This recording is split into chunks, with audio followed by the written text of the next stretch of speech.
Hey, j'espère que vous allez bien et comme vous l'avez vu, aujourd'hui on va parler des mangas de 2024 que j'attends le plus. Pourquoi je fais ça? Parce que j'ai fait toutes les nouveautés quasiment qui vont sortir en 2024 et du coup maintenant on va faire une sélection de ce que j'attends le plus. Je pense que c'est la suite logique, il y aura pas mal de titres que j'attends, j'en ai déjà acheté pas mal. On va commencer, c'est parti! Juste avant de commencer, je voulais vous dire que je vais faire ça sous un petit classement. Alors les positions pourront évoluer au fil de l'année, au fil de ce que j'attends, hein, forcément le plus ou le moins, mais à l'heure actuelle, j'ai classé 22 séries de celles que j'attends le moins à celles que j'attends le plus. Vous allez voir ça tout de suite. Et en plus, comme je l'ai dit, j'ai fait une série de vidéos où j'ai présenté toutes les nouveautés quasiment de 2024. Donc au pire, vous pourrez vous référer à ces vidéos-là. Voilà, on perd pas de temps. Maintenant, on commence. Allez, on commence avec le numéro 22. À la 22e place, j'ai mis tout simplement Smile, ou Smiley en japonais, parce que la série a été annoncée chez Mangetsu pour 2024, mais rien n'est moins sûr. Donc pour l'instant, tant que c'est pas vraiment officiel, on va dire que ça se trouve, ça va pas sortir en 2024, donc bon, je le mets en dernière place, même si c'est quelque chose qui m'intéresse, hein, comme je l'ai dit. On est sur un manga un peu suspense, où le héros va entrer dans une secte pour découvrir pourquoi les gens sont tous comme ça, tous heureux, et dans cette secte-là, il y a sa femme qui l'a quitté il y a quelques années pour une raison bien particulière.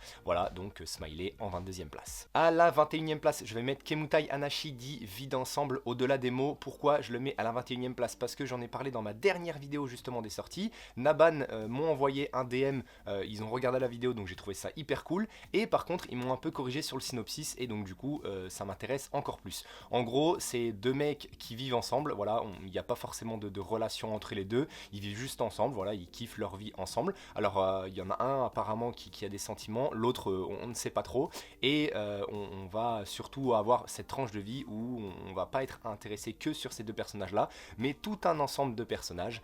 Donc voilà, ça va être assez cool. Et quand on m'a dit ça, déjà de base j'étais assez intéressé et intrigué par le fait que deux hommes vivent ensemble, mais on mette pas forcément d'étiquette sur leur relation. Mais là, le fait que on va avoir tout un ensemble de personnages autour, ça m'intéresse encore plus parce qu'on va forcément avoir des histoires à raconter, des choses à voir. Donc voilà, je le mets en 21e place parce que pour l'instant, comme je l'ai dit, les mangas feel good, les mangas un peu tranche de vie, moi j'ai un peu de mal. Donc on va voir avec ce que j'ai à lire là en ce moment. Je le mets là. Ça, pour le coup, c'est quelque chose qui m'intéresse fortement pour 2024, mais je suis pas sûr de l'acheter. Il va en avoir 4-5 comme ça là à la suite, et après on va rentrer vraiment dans le vif du sujet. À la 20e place, je vais mettre Kindergarten Wars. Pourquoi je le mets en 20e position? Tout simplement parce que déjà j'avais lu le tome 1, j'avais trop kiffé.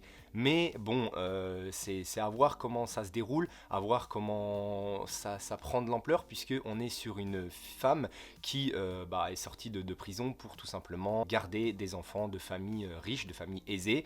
Et il y a des mecs qui veulent forcément venir tuer ses enfants, mais elle est là pour les protéger. Voilà, c'est un peu sa peine qu'elle doit faire, purger sa peine, hein, tout simplement. J'ai un peu très mal expliqué, désolé, mais franchement j'avais bien aimé le tome 1, j'avais bien rigolé, mais j'ai un peu des doutes sur sur l'enchaînement, sur le fait que potentiellement sur 7, 8, 9 tomes, puisque je crois qu'il y a 7 tomes en cours, ça peut être peut-être redondant à force, mais ça m'intéresse quand même pas mal parce que je trouvais qu'il y avait de l'action, je trouvais qu'il y avait de l'humour, et je trouvais que ça changeait un peu de ce qu'on pouvait voir d'habitude et que ça se rapprochait de Sakamoto Days. Et comme je kiffe Sakamoto Days, et je me dis que voilà, ça peut être un bon petit complément à ça, ou voire même un duel de série potentiellement à faire à l'avenir, puisque je suis à jour sur Sakamoto Days et c'est vraiment incroyable. À la 19e place, je vais mettre Petite Forêt de Daisuke Igarashi. Alors sûrement je vais l'acheter puisque ça a que 2 tomes et que je suis fan, comme je l'avais dit, du coup de crayon de Daisuke Igarashi, qui est vraiment merveilleux.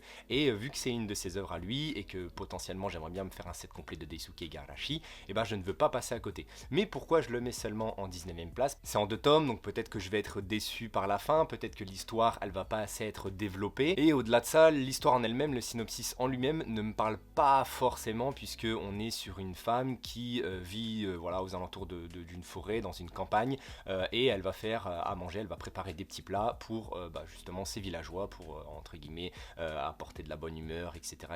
Ça reste très simple, ça reste pas forcément foufou comme histoire, mais peut-être que ça peut être cool. Et comme je l'ai dit, c'est encore une tranche de vie autour de la cuisine, donc voilà, je le mets en 19e place. À la 18e place, je vais mettre Médaliste. Pourquoi je le mets? seulement en 18e place. J'avais adoré lire le tome 1, voilà, il est là, donc j'ai pu le lire. Il est vraiment trop stylé.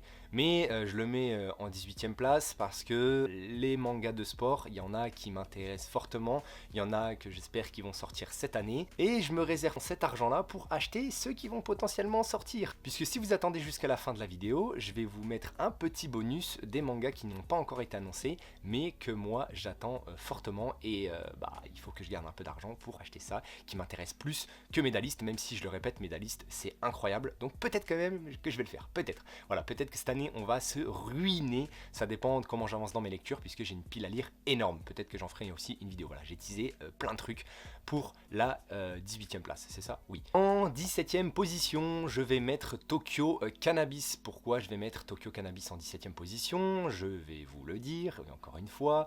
Parce que ça a 4 tomes, parce que ça reprend un peu, c'est un mélange entre peut-être Manchuria Pump Squad, vraiment Breaking Bad, puisque là on est aussi sur de la vente de drogue, hein, voilà, un mec qui est fleuriste, qui a pas assez de revenus dans son petit commerce de petites fleurs là, et même si j'adore les fleurs, je suis fan de fleurs, ce qu'il va faire c'est qu'il va se mettre dans la pousse de cannabis, hein, et en vendre pour voilà, se rapporter un petit peu plus de thunes. Mais j'espère que c'est sombre, j'espère que voilà, il y a des bons retournements de situation, hein, que le héros il est mis à mal, enfin voilà, pas mal de choses qui font que on est toujours là en suspens, toujours happé par l'histoire. Donc Tokyo Cannabis, j'aimerais bien que ça fasse vraiment ça tout le temps. 4 tomes actuellement, on va voir, donc 17e place. Pour le manga de la 16e place, qui ne fait que grimper, je vous le dis, parce qu'avant la vidéo je l'avais mis 20e, là je le mets 16e, donc plus j'en parle, plus il monte dans ma tête, plus il monte dans mon classement. C'est River and Café, et c'est le même auteur que Coq de combat. C'est en 9 tomes fini, donc déjà ça, franchement maintenant, j'aime bien quand je sais que voilà, ça va pas forcément être très long, et ça nous parle tout simplement d'un village qui a été dévasté en 2011 par un gros tremblement de terre, hein, si je dis pas de bêtises, au Japon, donc ça s'est vraiment passé au Japon. On reprend un peu cette base-là pour avoir un petit village qui essaye de se reconstruire. Et dans ce village-là, il y a un café où il y a des choses qui se passent assez étranges dans ce café-là. Et la fille qu'on suit, elle va rencontrer le propriétaire de ce café-là qui va lui demander de travailler chez lui. Et elle va accepter. On va voir un peu comment ça se passe parce qu'il y a apparemment un petit peu d'horreur. Il y a de la tranche de vie, apparemment il y a des histoires. Moi, du synopsis que j'avais vu au tout départ, c'était que elle allait dans le café et chacun venait dans ce café là et raconter un peu ses histoires, et donc je trouvais ça cool. Sauf que apparemment il y a une petite touche d'horreur qui fait que on pourrait aller au-delà de ça.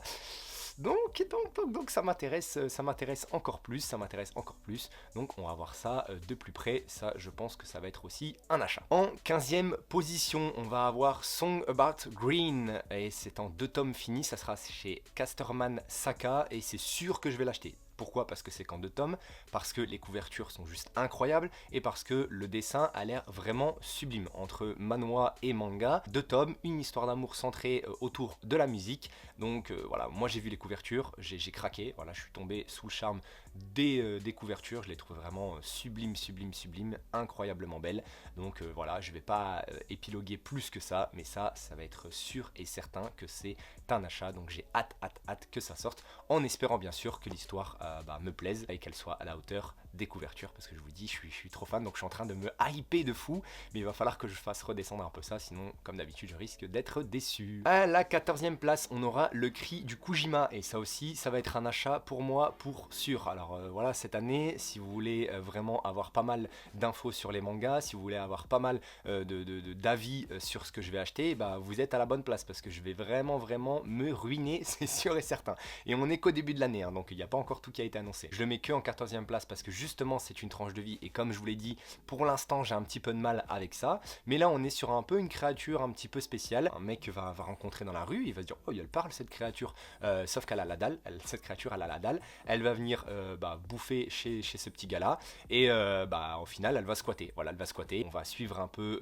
son histoire à lui, et surtout son histoire à eux, je parle eux de la famille du garçon, puisque on va raconter un peu les histoires autour de ça. Donc c'est pareil, une tranche de vie. Il y a actuellement 4 tomes au Japon, et j'ai hâte, ça sort chez le Lézard Noir, donc voilà, j'espère que ça va être assez marrant, puisque en plus il y a un petit côté comédie, donc j'espère que je vais me marrer, j'espère que ça va être assez touchant, assez cool à lire, donc on verra bien. Les dessins ont l'air pas mal. j'attends ça, voilà, tout simplement. En 13e place, je vais mettre ça. The World is Dancing, bah vous voyez, il est déjà là, il est déjà à la maison, il est déjà acheté. Donc The World is Dancing en 6 tomes qui nous raconte tout simplement l'histoire du créateur du No, si je dis pas de bêtises, qui est une sorte d'art voilà, théâtral entre du théâtre et de la danse. Voilà, c'est un petit mix entre les deux. Donc ça sera en 6 tomes, vous voyez, un bon grand format, voilà, chez Vega Dupuis. Hop, et je vous montre un peu les dessins. Vous voyez déjà première page, c'est vraiment joli. Donc voilà, j'ai hâte de lire ça, mais je le mets que en 13e place parce que ça va être un art nouveau, ça je vais découvrir, je sais pas si je vais aimer, je suis pas forcément fan de théâtre, par contre j'aime bien la danse, donc voilà, on va voir ce que ça donne le mix des deux, on va voir. En 12e place, je mets ça, Crescent Moon Dance with the Monster de Kazuhiro Fujita. Voilà, déjà très belle, franchement, très beau livre, hein. Bien brillant, très joli. Ça va être pareil en 6 tomes. Donc c'est pour ça que je me suis lancé dans la lecture. Ça va être mon premier Fujita. On va voir un peu ce que ça donne. Je vous montre un peu des planches parce que là, je peux vous montrer ça. Je peux vous montrer ce que ça donne au niveau du dessin. Voilà, donc on va voir, hein. Pour rappel, on est avec cette femme-là, je crois, qui est l'autrice de Frankenstein. Elle va avoir une botte comme ça et elle va essayer de découvrir à qui est cette botte. Sauf que elle va vite se rendre compte que c'est à cette personne-là qui, malencontreusement, a fait une chute dans des conditions un peu particulières que je vous laisserai découvrir. Et vous voyez, elle a plein de petites banderoles, elle a plein de petites bandelettes autour d'elle parce que elle est défigurée, elle est vraiment atrophiée par cette chute-là. Et comme l'autrice de Frankenstein a entre guillemets reconstruit Frankenstein dans le livre, et elle va être appelée à ça, appelée à la soigner, appelée à la réparer. Donc ça va être en 6 tomes. On verra bien, mais ça sera pas le seul Fujita de cette année pour moi. Alors vous voyez, j'ai déjà acheté la place de numéro 13, j'ai déjà acheté la place de numéro 12 et j'ai acheté la place de numéro 11. Alors qu'est-ce que ça va être pour le top 10? Attention, ça va être incroyable.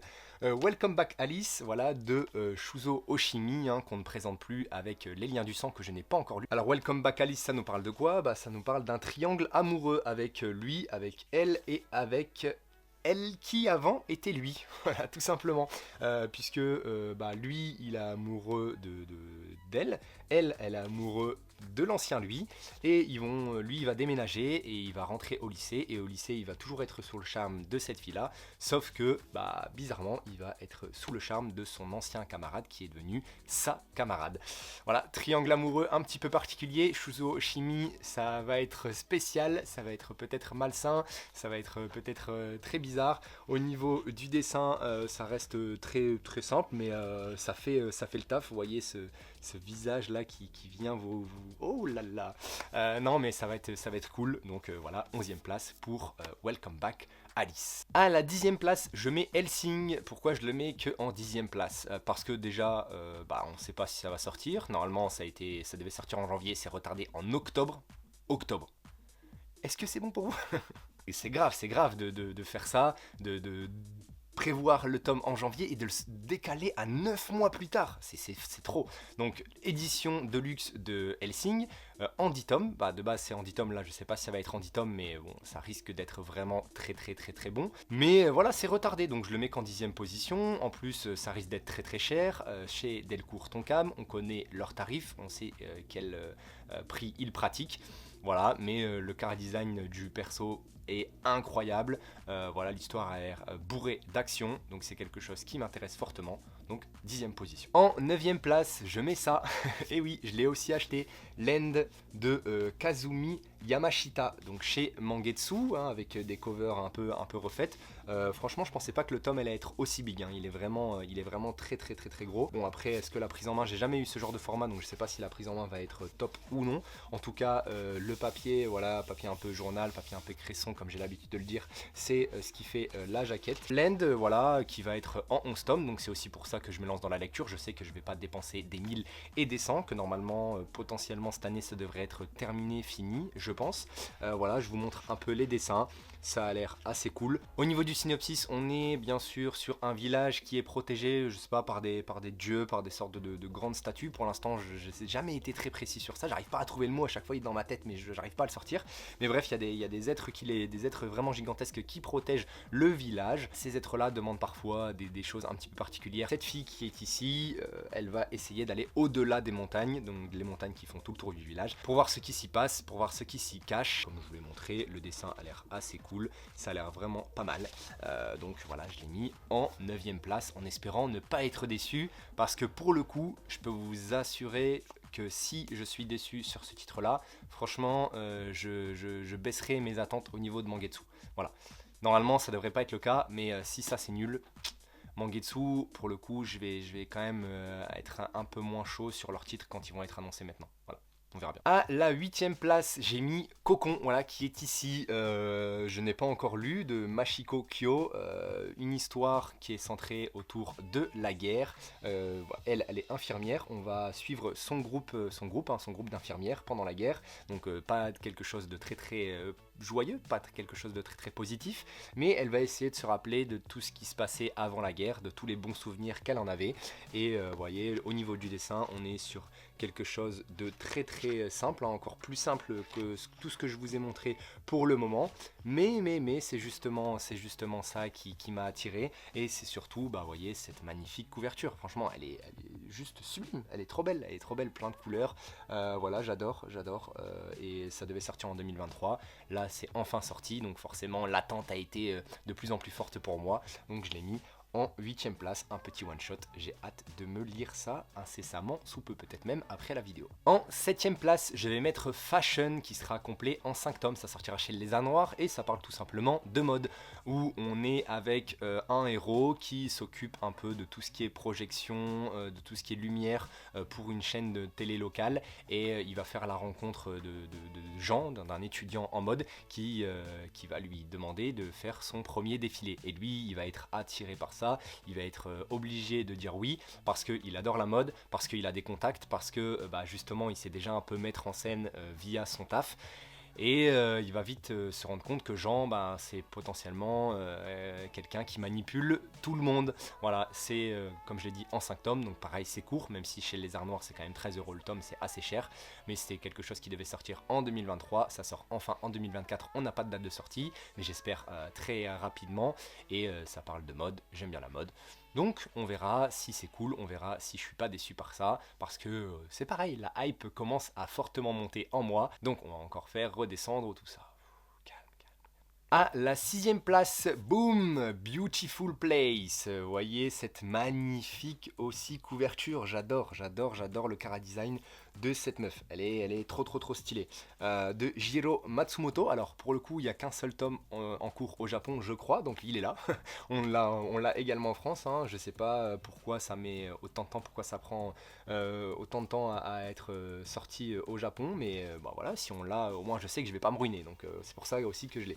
Mais je le voulais depuis très longtemps, franchement ça fait au moins 2 ans que je lorgne sur cette œuvre là, que j'avais vu la couverture, que ça a été dit nouveau manga de Jiro Matsumoto. Il a fait, je sais plus ce qu'il a fait, mais bref, comme la couverture m'avait fortement intéressé, j'avais lu le synopsis, j'avais trouvé ça vraiment bon, en tout cas dans l'histoire que ça raconte, et je m'étais dit, quand ça sortira, je l'achète, c'est sûr, et j'ai pas menti, il est là. Petit achat, je crois que c'est 9 €, 8,95 € chez Nueve. En tout cas, le rythme de parution de Beautiful Place ira à Nueve, parce que vu qu'ils sont très longs, et si l'auteur est aussi long, ça va coller. En espérant que ça soit pas fini ou je sais pas, prématurément, on verra bien.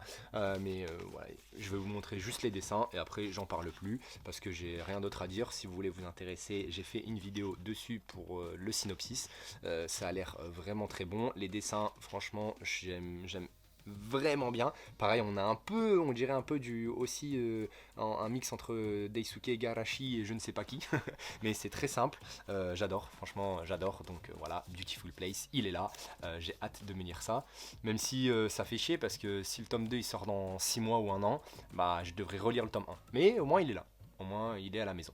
tranquillou. La grossière erreur, je me suis perdu dans mon classement, j'ai oublié de parler de Die Windergulgardler. La couverture elle est là, ou là. Je sais plus comment j'ai fait, là, je sais plus, mais voilà, c'est cette couverture-là. C'est la même personne qui a fait L'Habitant de l'Infini. Il y a actuellement 7 tomes en cours et j'ai hâte que ça sorte chez nous. Voilà, je vais forcément l'acheter puisqu'on va suivre une femme ou un groupe de femmes qui sont là pour résoudre les problèmes et qui sont impartiales. Elles sont prêtes à tout, il y aura plein d'actions, ça sera bourré d'actions avec un coup de crayon forcément fabuleux puisque c'est l'auteur de L'Habitant de l'Infini ou l'autrice, à chaque fois je confonds, je ne sais plus. Ça a l'air très très cool, voilà, pour le classement, ça sera on va dire un hors classement, mais je l'attends, voilà, je le mets pas dans le classement parce que je sais plus où j'en suis, mais je sais qu'après derrière c'est le top 5 là, on enchaîne sur le top 5. En 5ème place, je vais mettre Le Chien Gardien d'Étoiles. Pourquoi je le mets en 5ème place? Parce que déjà c'est un one shot, donc ça je kiffe.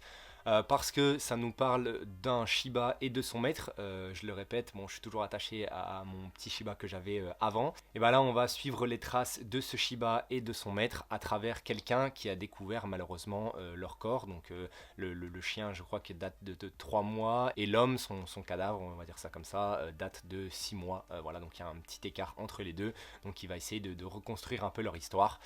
Donc ça m'intéresse vraiment énormément. J'ai rien d'autre à rajouter. J'ai hâte juste que ça sort ce mois-ci en janvier au prix de 20 €. Ça sera pour moi. À la 4ème place, je mets June en 2 tomes qui sortira chez IMHO au prix de 13 €. Donc c'est pareil, ça sera en 2 tomes. Je vais pas trop me ruiner même si c'est 13 €, ça reste assez cher.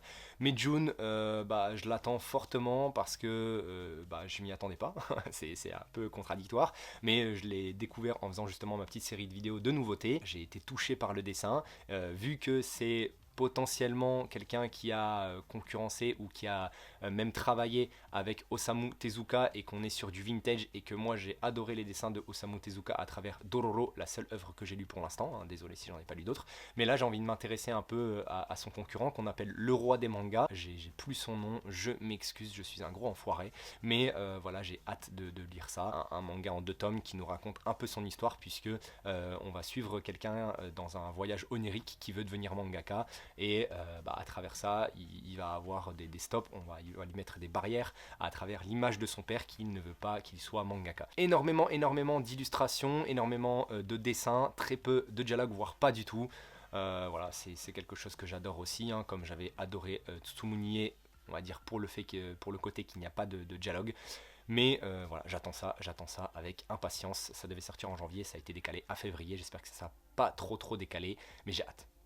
En 3ème place, la plus longue série de l'année, 25 tomes je crois, et ça sera terminé. On est sur Subutei de Kazuhiro Fujita. Comme je vous l'ai dit, j'ai commencé avec Crescent Moon, et là on va enchaîner avec Subutei qui sortira également chez Mangetsu, hein, donc grosse année quand même pour Mangetsu. Subutei que j'attends avec impatience parce que le synopsis m'attire vraiment, que le dessin de Fujita est encore une fois incroyable.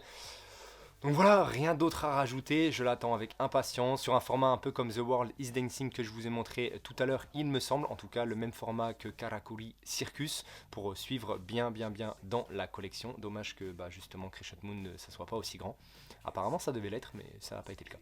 Bon, j'attends ça franchement grandement, sous bouteille, en 25 tomes, ça va être cher, mais ça va être beau. En numéro 2, j'attends Nine Peaks, voilà, chez Kyun, 9 tomes je crois en cours au Japon, ou un peu moins, ou on a aux alentours de 9 tomes. C'est de la castagne, c'est de la bonne baston, c'est un très gros furio qui, pour moi, est vraiment incroyable parce que j'avais lu jusqu'au tome 3, enfin 24 chapitres, donc j'avais surkiffé cette histoire entre un père et son fils qui vont essayer de reconquérir les lycées qui sont un peu en guerre, où lui de base il retourne 20 ans avant parce que son père est mort, il tombe dans l'eau et hop, voyage dans le temps, 20 ans en arrière quand son père était au lycée et voilà, ils vont se taper ensemble, ils vont former une team et donc père et fils qui forment une team. J'aime bien ce côté-là, je trouve que c'est assez sentimental, c'est c'est cool. Et en plus les dessins sont cool, l'action est cool, les personnages ont un flow de dingue, de malade. Franchement c'est un truc de fou, ils sont très stylés parce que c'est pas comme d'habitude où ils sont avec leur uniforme. Là l'auteur a décidé de leur donner, enfin de leur mettre des vêtements comme nous on peut porter tous les jours. Donc voilà, très stylé, très classe. Un bon Furio où ça se tape, il m'en faut dans la vie. Voilà, moi j'aime ça la bagarre. Non mais j'adore et voilà, Nightpix, j'ai hâte. C'est tout. Quelle va être la place de numéro 1? Et déjà non, ça ne sera pas Slam Dunk. J'en ai même pas parlé dans la vidéo. Pourquoi? Parce que je l'ai dit, 13,95€ pour l'instant ça m'intéresse pas. Apparemment là ça sort, l'édition est magnifique. Donc peut-être que je vais craquer. Peut-être que ça sera aussi un hors-série, un incontournable. Donc hop, je le classe même pas. 13€. On verra, mais je pense que je vais quand même craquer, voilà, je le dis. On verra bien. Je retourne ma veste sur Slam Dunk, mais je l'ai pas classé, voilà. Ciao. En numéro 1, non, je mets DRCL Midnight Children, voilà, de Shinichi Sakamoto. Je suis tombé amoureux de ce coup de crayon en 2023 avec Ascension. J'ai acheté Innocent que je dois lire en 9 tomes. Et là, on va avoir DRCL en 3 tomes. Je vais aller voir sa masterclass à Angoulême. Je vais à Angoulême voir son exposition. Voilà, j'ai trop hâte. Exposition de Moto Hagio, exposition aussi de l'auteur de L'Habitant de l'Infini, j'ai oublié son nom, désolé. J'ai trop hâte de lire DRCL avec un dessin de fou, avec une réinterprétation de l'œuvre de Dracula. Donc voilà, que du kiff ça va être cette année. Cette année ça va être que du kiff, j'espère ne pas être déçu par tout ce que je vais acheter. Mais normalement j'ai fait les bons choix, j'ai pris tout ce qui m'intéressait moi et seulement moi, et j'ai pas été voir ce que les autres personnes voilà, avait envie. Bon, là je retourne ma veste un peu sur Slam Dunk, mais Slam Dunk je sais que c'est une œuvre incroyable. C'était juste l'édition moi qui me dérangeait un peu, surtout pour le prix. Mais si c'est magnifique, si c'est beau, comme je l'ai pas, on va peut-être craquer. Mais voilà, cette année ça va être fou, ça va être dingue. Donc comme je vous l'ai dit, si vous voulez du très bon contenu, en tout cas si les mangas que je vous ai présentés vous intéressent, cette année je vais en parler fortement ici. Donc vous pouvez, je le dis cette fois-ci, vous abonner, faites péter la cloche, faites péter les commentaires, dites-moi ce que vous attendez le plus en 2024. Voilà, dites-moi tout ça et je le rappelle, on va avoir un petit bonus après la conclusion. Et voilà, c'est terminé. Merci beaucoup d'avoir suivi cette vidéo. Je pense qu'elle va être un petit peu longue. J'espère que vous êtes restés jusqu'à la fin. Je l'ai dit avant, mais dites-moi ce que vous attendez le plus en 2024. Moi, vous l'avez vu, hein, oui, la vidéo est là pour le dire. Je vous dis à bientôt.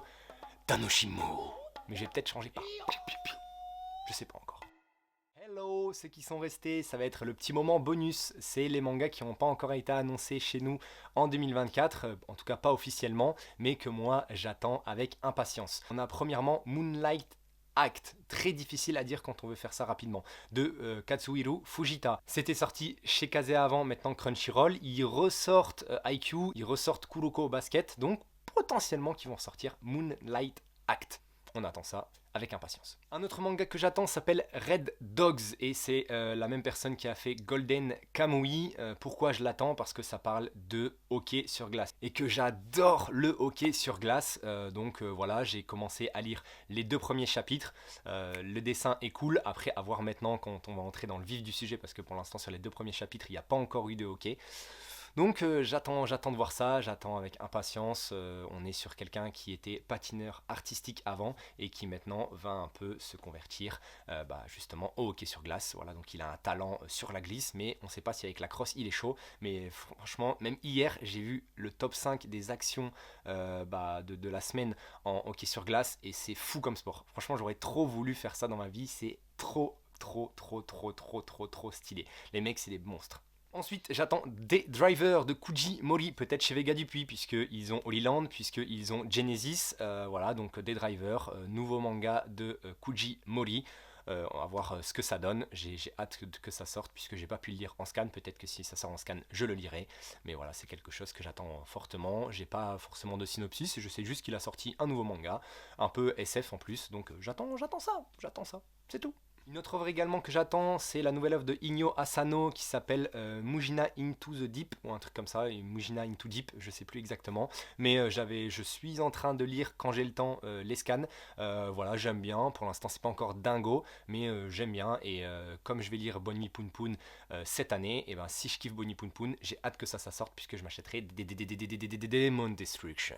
J'ai oublié un terme dans le titre tellement il est long, mais pareil, je pense que ça risque d'être annoncé ça. Il y a de grandes chances quand même. Ensuite, ça c'est sûr que si c'est annoncé, j'espère chez Meian, puisque Meian ils n'ont pas annoncé de gros titres, mais je pense que Meian vont l'annoncer. Ça sera Out, pareil c'est un gros Furio, ça se tape salement. J'avais lu pareil les 30 premiers chapitres, j'avais été assez loin, j'avais trop kiffé, et malheureusement le site ils avaient arrêté, donc j'ai pas pu aller encore plus loin, mais il y a au moins 20 tomes je crois au Japon, donc c'est que pour Meian, j'ai hâte qu'ils l'annoncent, j'espère que ça sera chez eux, parce que je sais qu'ils nous feront, encore une fois, une très belle édition sous forme d'abonnement, donc Meian, sortez-moi ça s'il vous plaît, et je veux lire Out absolument, je veux aller au-delà de ce que j'ai lu, parce que c'est fou. Il me reste 2 dernières œuvres à vous présenter dans le bonus. C'est long, la vidéo est très longue. Donc on a Rookies, la réédition. J'espère que ça va sortir parce que ça parle de baseball. Parce que c'est aussi un mélange entre le sport et le Furio. Et que les dessins ont l'air vraiment bons. Mais surtout, j'ai adoré les couvertures. Quand je me suis intéressé à Rookies, j'ai trouvé que les couvertures étaient folles. Donc c'est pour ça que je veux m'acheter Rookies. J'ai hâte que ça soit réédité. Pourquoi ça va pas être réédité? Si, ça va être réédité cette année, je vous le dis, en 2024. Et la dernière œuvre, rien à voir, mais moi j'ai adoré le jeu Cyberpunk, j'ai adoré l'animé Cyberpunk, et normalement ils ont annoncé qu'un manga Cyberpunk allait sortir, alors je sais pas si ça va sortir en 2024 ou en 2025, mais j'ai envie qu'on ait un manga dans cet univers-là, j'adore tout ce qui est SF, Cyberpunk, post-apo, et c'est tout, j'ai hâte que ça sorte pour avoir une continuité du jeu de l'animé, et kiffer avec un dessin de fou, j'aimerais limite bien que ça soit Boichi sans son petit trait un peu sexuel. Bref, vous avez compris, mais j'ai hâte que ça sorte un manga sur les cyberpunk, et maintenant on en a terminé avec la vidéo, et donc je reprendrai mon ancien gimmick. Salut! Même si je vous dis je vais faire en 2024.